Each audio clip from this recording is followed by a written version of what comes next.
ICDS কর্মীদের বিক্ষোভ মিছিলে ধুমধুমার পরিস্থিতি। পুলিশের সঙ্গে ধস্তাধস্তি, ব্যারিকেড ভাঙার চেষ্টা। আজ সুবোধ মল্লিক ঘর থেকে রাজভবন অভিযানের ডাক দিয়েছিল তারা।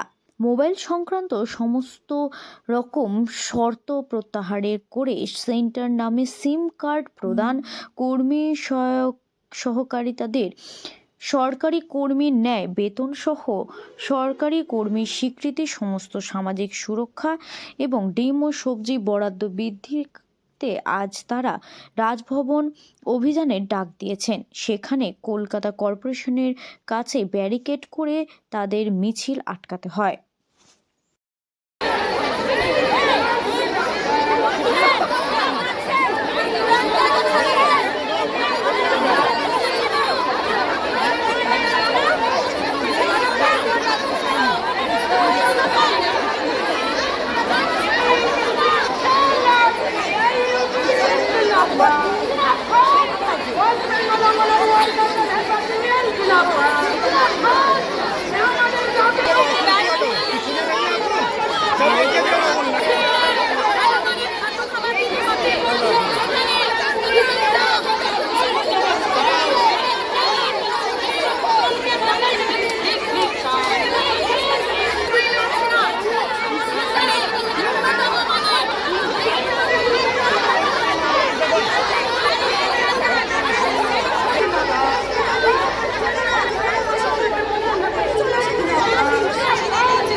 কেন কেন বার